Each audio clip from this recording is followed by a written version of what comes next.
Bismillahirrahmanirrahim. Sejarah dan perkembangan resolusi industri 1.0 sampai 4.0. Yang pertama, era resolusi industri 1.0 yaitu mesin uap. Revolusi industri 1.0 ini dimulai ketika ditemukannya mesin uap di negara Inggris. Hal ini ditandai dengan digunakannya mesin tenun mekanis bertenaga uap pertama di dunia.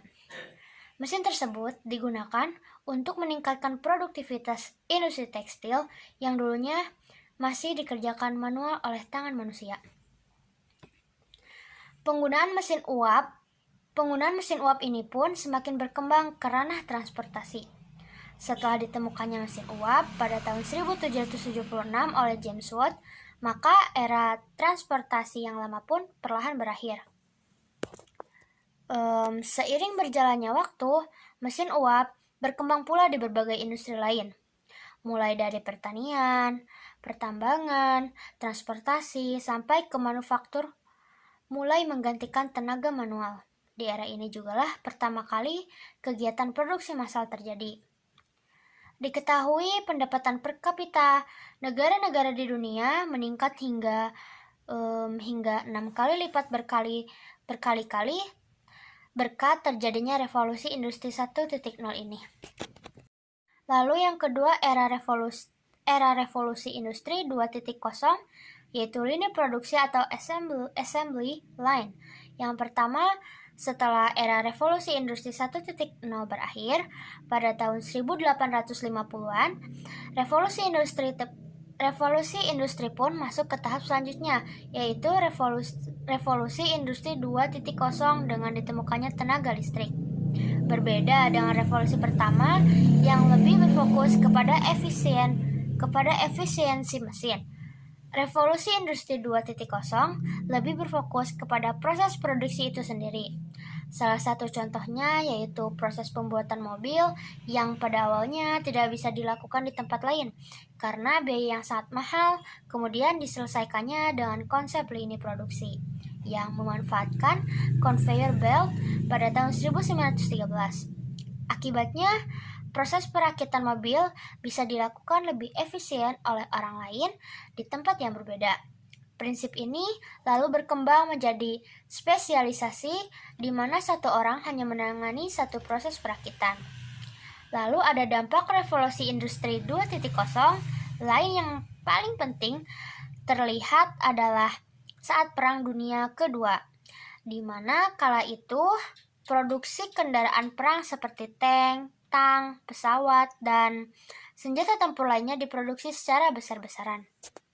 Lalu yang ketiga ada era revolusi industri 3.0 yaitu teknologi otomasi.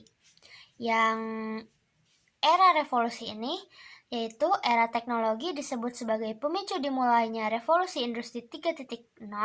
Di era ini, peran manusia di industri pun mulai dikurangi.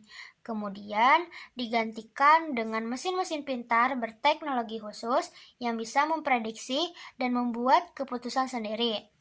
Penggunaan komputer mulai menggantikan hal-hal yang dulunya dilakukan oleh manusia, seperti mengirim dokumen, menghitung formula yang rumit, sampai membuat pencatatan keuangan. Dalam dunia manufaktur, revolusi industri 3.0 bisa dibilang merupakan revolusi yang sangat penting, mengingat manufaktur menuntut kesepakatan dan ketelitian yang sangat tinggi, di mana dua hal tersebut sangat sulit dilakukan oleh manusia. Penggunaan teknologi pun menjadi sebuah solusi yang tepat, sehingga produksi dalam jumlah yang besar dapat dilakukan secara otomatis, cepat, dan juga berkualitas. Lalu ada yang terakhir yaitu era revolusi industri 4.0 digital dan internet. Saatnya kita masuk ke tahap yang paling baru, yaitu revolusi industri 4.0 di mana berfokus kepada perkembangan dunia digital dan internet. Internet of Things, berbagai inovasi seperti robot yang terhubung ke internet, artificial intelligence atau AI, cloud computing, dan sebagainya berkembang sangat pesat di era ini. Teknologi baru yang belum pernah ada sebelumnya seperti ojek online, tarik tunai lewat ponsel, sampai warung digital pun bermunculan di era revolusi industri terbaru ini.